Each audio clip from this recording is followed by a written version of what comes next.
Hey everyone, today I'm super excited to be chatting with Cheryl. Cheryl is the Director of Employment Services at the SF LGBT Center. And today our topic is going to be about how to prepare for your interviews. So, this is a really pertinent topic. I got to meet Cheryl through volunteering at the SF LGBT Center's Job Club. So, thanks again, Cheryl, for being on the call today. So, if you could just kind of start off, like, how should someone go about preparing for an interview? Sure, sounds great. Thanks, Irene, for having me on. I always think it's really important for folks to start out by just doing their research, honestly, right? There's so many places to get information.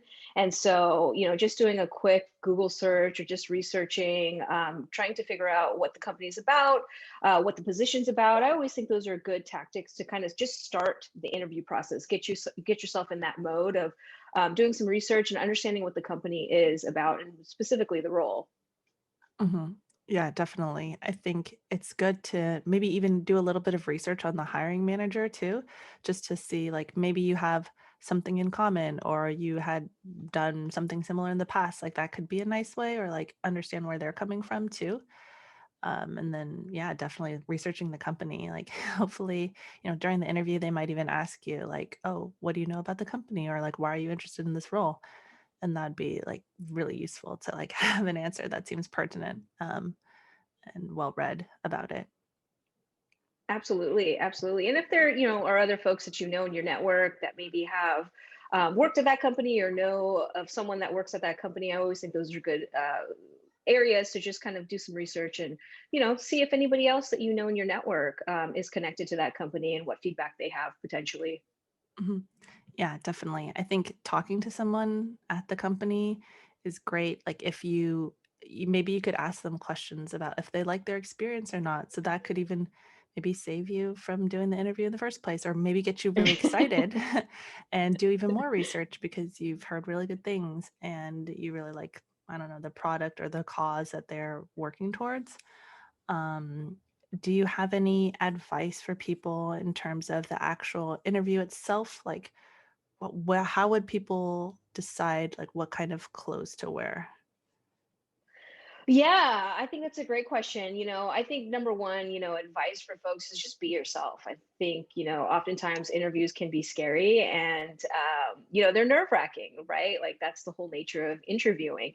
And so if you can try to just be yourself and don't compromise on that authenticity and just be who you are, and dress appropriately to that, right? Who you are authentically and also you want to make sure that you are dressed in a way that suits that company style, that company culture, whatever that can be. And obviously that's different depending on what industry you're in and what role specifically you're in. So just kind of as you're doing your research, try to figure out like what you see, potentially on their website, how other people are dressed there. I always think those are great cues to just line up how you're going to dress and prepare for the interview as well.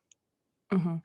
Yeah, definitely. I think that kind of even ties into like preparing for their interviews, like preparing by talking to people who work at the company or even asking the recruiter who's like the person setting up your interview, like, what do you think I should wear? I'm thinking about wearing like a button down shirt, or like, is this a job where I should wear like a full on suit? Or Yeah. will I seem really stuffy and wearing a full on suit to this interview with a company that has a very casual dress code? Like, I don't want to seem like dressed inappropriately or out of touch with like the company culture. So yeah, I think that definitely ties into preparing for the interview itself. Um, and then one thing that I wanted to talk about, since it's pertinent to being at the SFLGBT Center and serving people of the LGBT community, people who maybe might feel a little bit uncomfortable during interviews because of like their identity, whether like they're trans or non-binary or gay or any kind of identity under the LGBT umbrella. Like, what are your thoughts on coming out during an interview?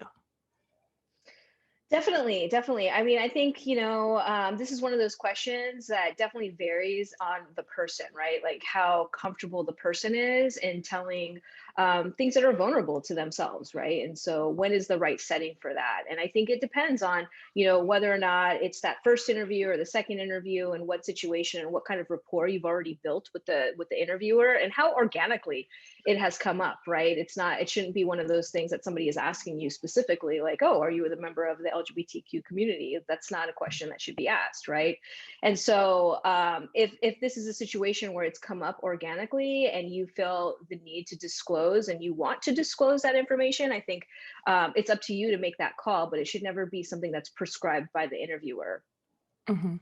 Yeah, I think a lot of it also depends on, the preparation you've done about this company. Like, is this a company, like maybe you go to their company culture page or something and you read about it. It's like, is this company, like, do they openly talk about being, supportive of their LGBT employees or being supportive of their people of color employees? Like, there's just so many things you can find out through research or talking to someone at the company. I think that could help. And yeah, it should never come up that somebody would say, like, are you gay? Like in an interview to like ask Right. someone, like that would be wildly inappropriate. But sometimes it would come up, like some situations where I've heard it happen to people are like, oh, like, would you be able to start at this job? Which is maybe like you live in San Francisco and this job's in New York. It's like, would you be able to start in, March when it's like January or February?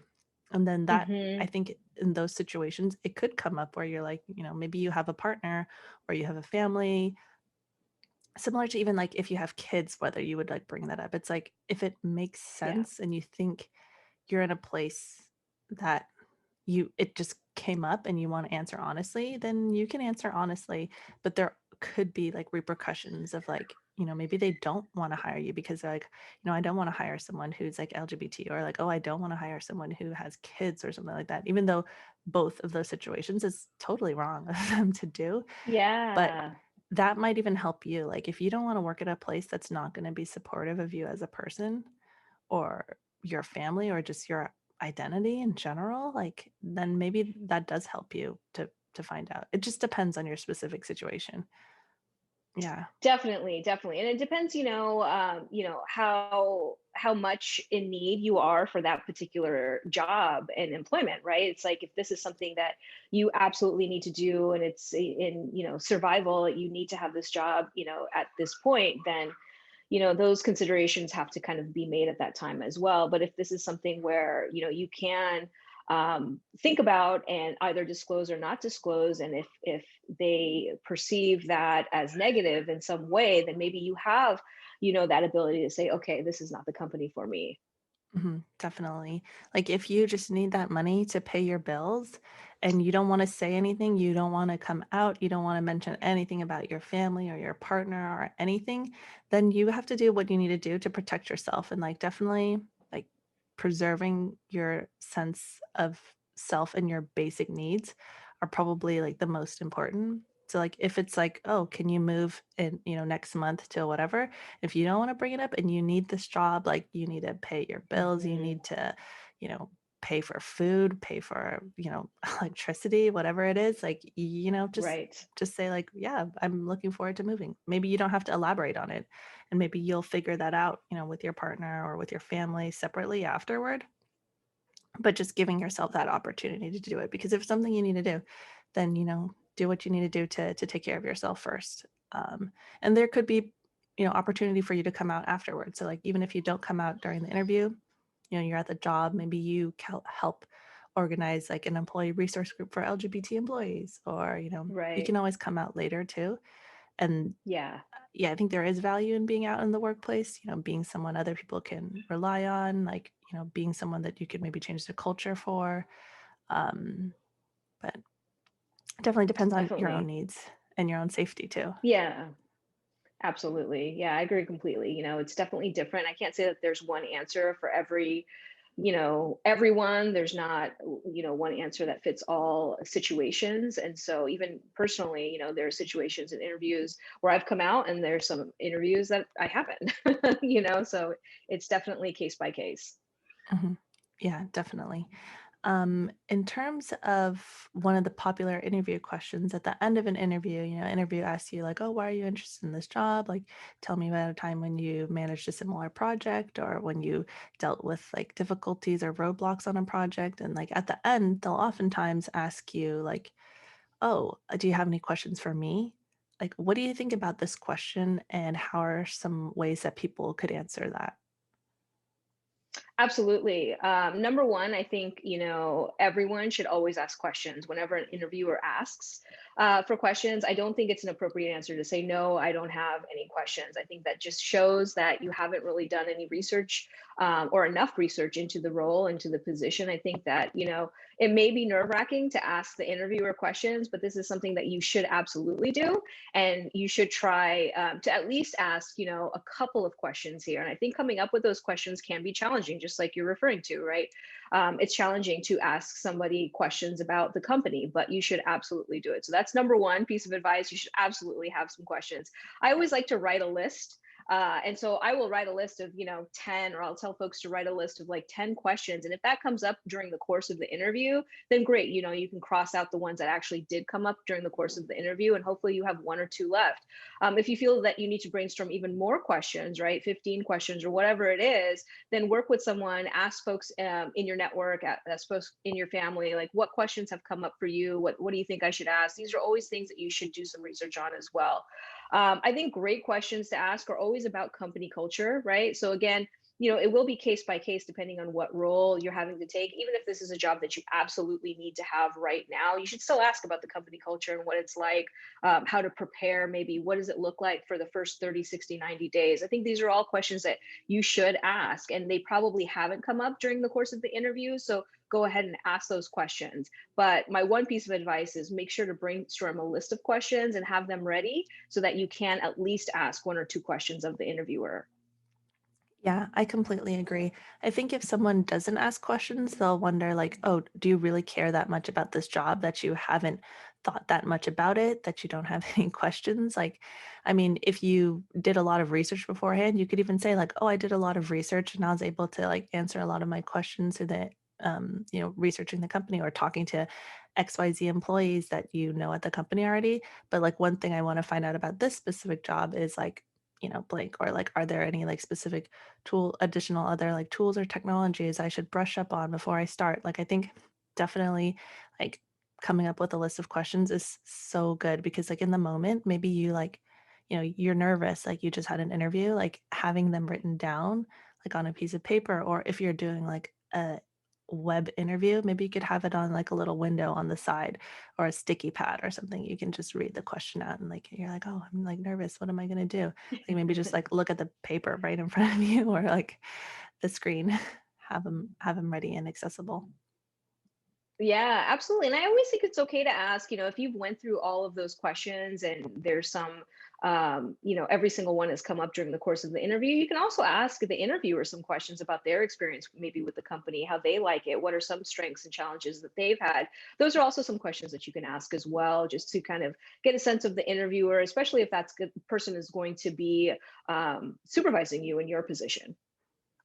Yeah. Yeah. I always hear people say, and I believe it, like when you're going through the interview process, they're interviewing you for a good fit for the position, but you're also interviewing the company. Like you're also interviewing, like, is this somebody like a teammate I'd enjoy working with? Or is this like a Right. person I'd enjoy reporting to? Like it's a very good way for you to at least get a sense of like how they would at least produce the answer. Like maybe they say that they work, 24/7 and they are literally online from like 7 a.m. to 7 p.m. Maybe that's not the culture you want, but maybe it is. Like maybe you're all about startups and, grinding all day. Like maybe that is a good fit. And I think asking those questions during your interview will definitely help you get those answers. Absolutely. I agree as well. Yeah. Just to wrap things up, like where can people go to get additional help with their interview preparation process? Maybe what are some of the other services offered by the SF LGBT Center? And like, do any of these cost anything? Like, what can you maybe tell any of the listeners about where they can go for more information or help? Absolutely. Well, feel free to go to our website. We do have an employment services department, and all services are completely free and they're for job seekers that need our assistance. whether it's in mock interviewing and preparing for interviews, or if you need to craft your resume or recraft your resume, see, find someone that can proofread that in your cover letter. We do offer a variety of services within the employment services team. And so we do everything from job readiness, which is kind of like getting yourself prepared and ready, to the actual application process and placement. So we have a whole network of employers that we partner with that are LGBTQ inclusive employers. We work with a wide variety of job seekers. So really, anything and everything can be covered within our employment services team, from the initial, I need to find a job, to, let's get you placed, to let's craft your resume. All of those things are readily available at the center. And yeah, we're excited to work with all of our job seekers. Yeah, definitely. If people have any questions, check out the SF LGBT Center, find out more information about the different programs offered. This is employment services, just one of the things that, I already happen to volunteer with, so I'm familiar with. So definitely people check it out if you have questions, if you, want to get someone to look at your resume, maybe you need some advice on how to phrase like the job responsibilities or the accomplishments you had at a specific company, or you need help with like layout and formatting, or just even like mock interviews, practicing answering questions on interviews. I think a big part that we talked about was like preparing. And I think maybe even going through the motions will be helpful for people. And like we didn't even mention that earlier, but I think practicing and actually answering some sample questions relevant that you might actually be asked during the interview, I think is very helpful. And like even recording yourself, I think could be really helpful. Like working on your presence or working on your speech patterns. Like maybe you don't have the most confident voice and you maybe just want to re-listen and hear how you answer them. So you can say like, oh, I liked how I said it this way because I was, talking louder, not using as many filler words. I was being really like conscious about like my word choice and things like that. And I think like practicing with someone at that center could help you. Um, so that's awesome. Yeah. Do you have any other last Absolutely. parting words of wisdom or anything you'd want to share with folks? Well, I think one of the things that's really important in terms of interviewing is having an elevator pitch down. I think that always kind of helps to set this tone, especially for those first questions, right? I think the common question that you get when you open an interview is always, tell me about yourself, or tell me about your background, and having something that you already know that's practice. I think this is what you've been talking about, Irene, is just kind of practicing some of these questions, right? Is having a good elevator pitch and just having, that 20 to 30 seconds of who are you, what are you looking for, and what is your ask of the company or the role. Those types of things are always really important, and kind of set the tone for an interview so that you're not so nervous answering the rest of the questions. Yeah, awesome. Definitely practicing your elevator pitch, practicing as much as you can, and then also reaching out for help. Like think that's Yeah. another big thing that we kind of talked about is like your family, your friends, community centers, the SF LGBT Center, like, reaching out for help and maybe getting feedback. Like there are people out there who'd be happy to help you and, they just need to get in touch with you. Right. Right. Awesome. Well, thank you again, Cheryl, for coming on to the show today. We'll just sign off as always. Take a deep breath in together, deep breath out. Have a good rest of your day, everyone. Take care.